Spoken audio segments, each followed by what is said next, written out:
It doesn't matter if we're into cooking, carpentry, or crocheting.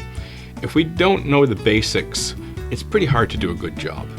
And if you want to transition from using a smartphone to a camera like this, you have to know the basics. In this video, we're going to cover those basics so you can make that transition.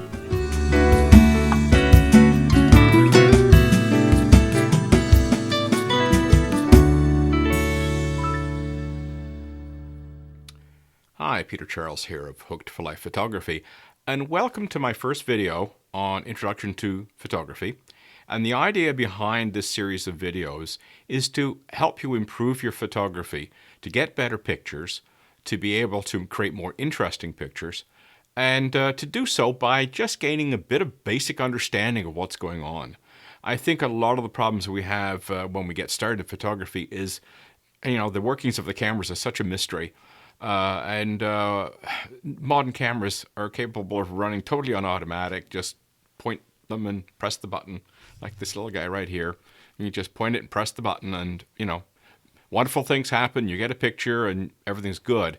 But when you want to take it to the next level, where you actually want to take control of your camera, then it takes a bit of knowledge. And it doesn't mean university level courses or anything like that. Just simple basic bits of knowledge. And this fundamentals applies no matter what type of device you're using. So, I could be using my phone, this little guy right here. This is my little vacation camera, my street camera, or even this beastie. It doesn't matter. The fundamentals are the same. I got this little box camera when I was 8 years old. Fundamentals are the same. You go back into the 1800s, it's still the same thing. What happens in photography when you take a picture, and I'll use my phone here as an example, because we've all got one of these, so we can all relate. So I'm going to go take a picture with my phone. What actually happens is no different from anything else. There's a lens on the camera that focuses the light coming in from the subject, reflected from the subject, goes through the lens and hits what we call a sensitive medium, in this case a digital sensor, which records the image electronically, sends an electronic signal to the memory of the phone, and it saves the picture. And you look at it and you can see it. If I'm looking at a camera like this, it's the same process. We've got a lens on the front, the light goes through the lens, hits a sensor at the back, gets recorded to an SD card, which I'll take out, gets recorded to one of these, take this to our computer, and plug it in, and see the image. Or you can Wi-Fi it to your phone, whatever. There's multiple ways of getting the images off these cameras, I should say. So it's the same thing. Even this old camera, which used roll film, the light goes through the lens, hits the film at the back, which is exposed, records the image, and then it gets developed when you send it when took it into the drugstore and gave it to the guy at the drugstore who sent it into the lab and got developed, and you got your pictures back a week later. It's the same thing, except it just happens electronically instead of chemically. So that's the only difference. And when we were looking back in the 1850s, and when they were using glass plates, they would coat a sensitive medium on the glass plate and do exactly the same thing. Photography at its fundamentals has never changed since the day it was invented. It's the idea of having a light-sensitive medium, and you focus light on it, and you get a picture. So what is actually going on? Let's cover that a little bit more depth. And we'll use this guy right here. You've got the lens on the front, and you have basically a hole. I'll take this lens off so you can actually see it. So you can see you're looking through the lens, and it's basically a hole with some glass in front of it and behind it. And that lens focuses the light on this sensor at the back. And without that ability to focus light, you wouldn't get anything. See my baseboard here? That's what your image would look like without a lens. because the lens actually focuses it to a point on the sensitive medium on the sensor. Now, speaking about sensors, there it is right there, that rectangle. That records the light hitting it and converts it to electronic signal. And so when you have light going into your lens, when you press the shutter release button here at the top and take the picture, it captures the image that it records on the sensor and sends it to the SD card. There's not an awful lot to that. It's pretty simple. Now, in the old days, when you had a film camera, you would buy a roll of film and it would have a sensitivity. Back then they called it ASA, now they call it ISO. Don't have to worry about what it means, just ISO. And what that means is the sensitivity of the film. So some films were more sensitive than others. Well, in these cameras, we have the advantage of being able to change that ISO. And I'm changing sensitivity of the sensor. So 800 ISO is quite sensitive. I drop this down to 160. That's not very sensitive. What's the difference? At 160, we would use that outdoors in bright sunlight. Yeah, I'd use 800 or, perhaps something even more. Let's say 1600. I would use that indoors. The sensor is now more sensitive. It requires less light to record the image. And that's all sensitivity is. So you say to yourself, why don't you just leave it at the high end all of the time?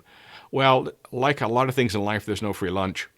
And if you have your sensitivity quite high, your quality drops. And then when you lower your sensitivity, your quality goes up. And that was the same in the old film days.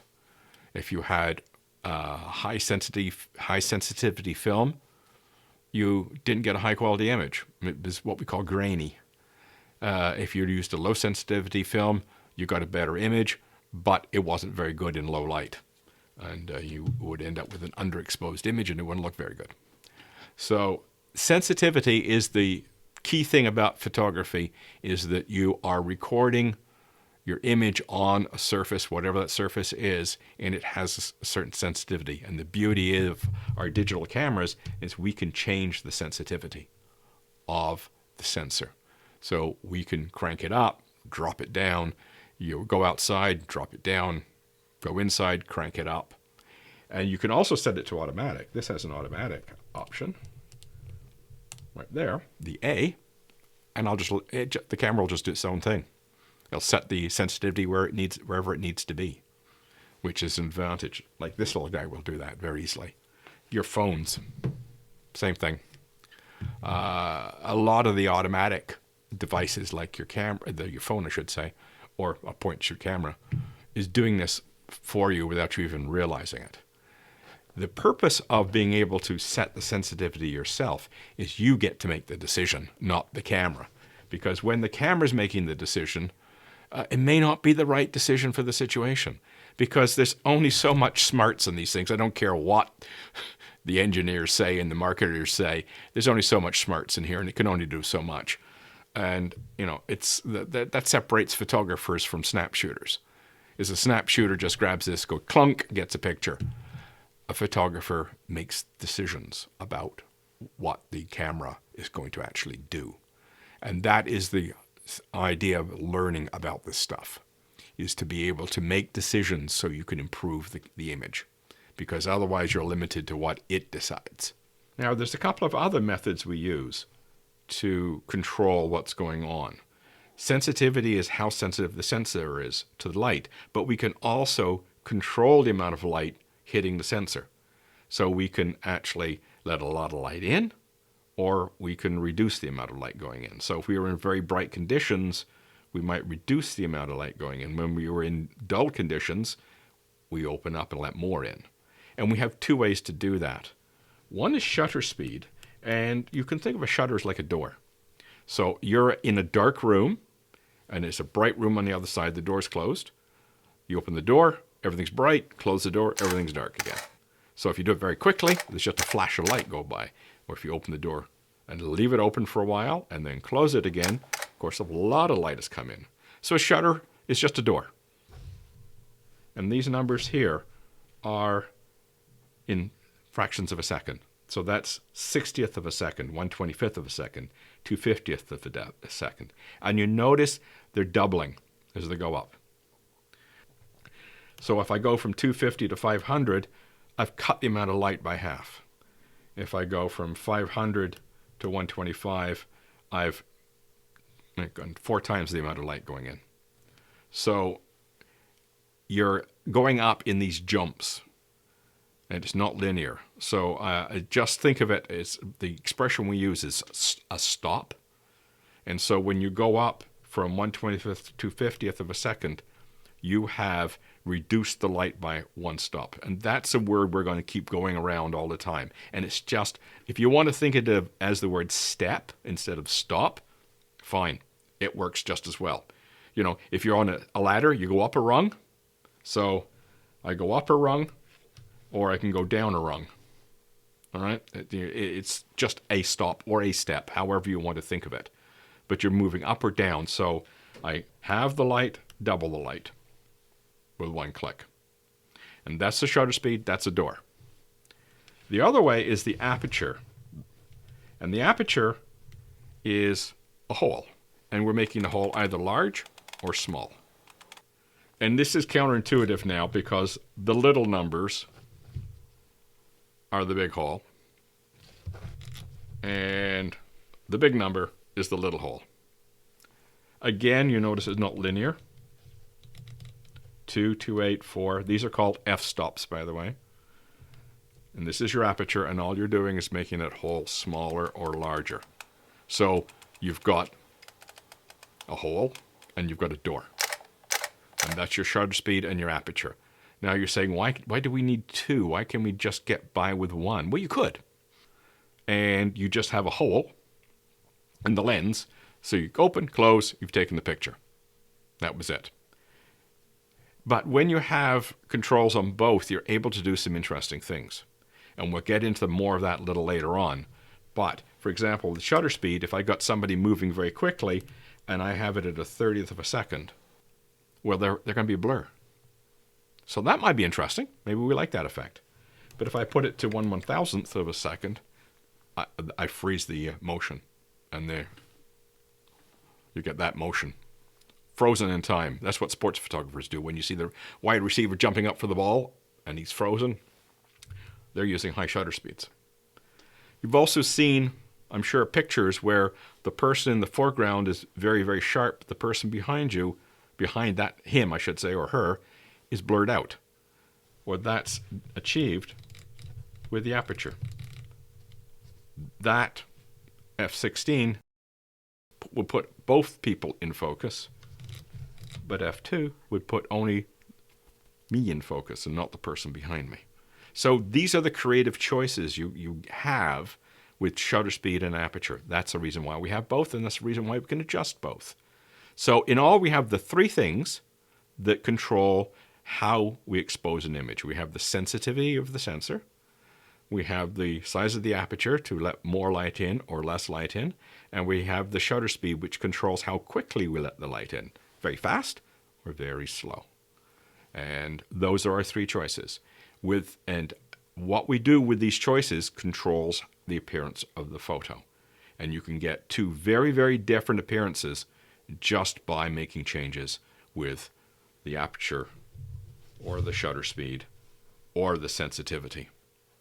So now you can see where the creativity starts to come in and why you should know these things and why they're useful to you. Now, don't worry if some of this kind of went over your head and you're going, oh, I'm not sure what he was talking about. We're going to keep coming back to these themes constantly in the next few videos. So you'll actually get to see them in action, what they're going to do for you and how to make use of them. And we're going to be doing it on simple cameras like this as well. And sometimes you can, some of the phones I think you can start to do with, I'm not sure. I haven't even bothered to look whether I can do it on this phone yet. We'll explore it together. But, you know, simple point and shoot like this one, you can make changes. You can control what the camera's doing. I mean, you can put it on automatic and just click, click, click, click, click. But, you know, as I say, if you want to get into photography, it's learn and control the camera. And once you learn to control the camera, you can make a big difference in the quality of your photos. So stay tuned to the next videos, and we'll get into these issues in more depth and understand what they do for us and how to make them work for us. So stay tuned. Cheers.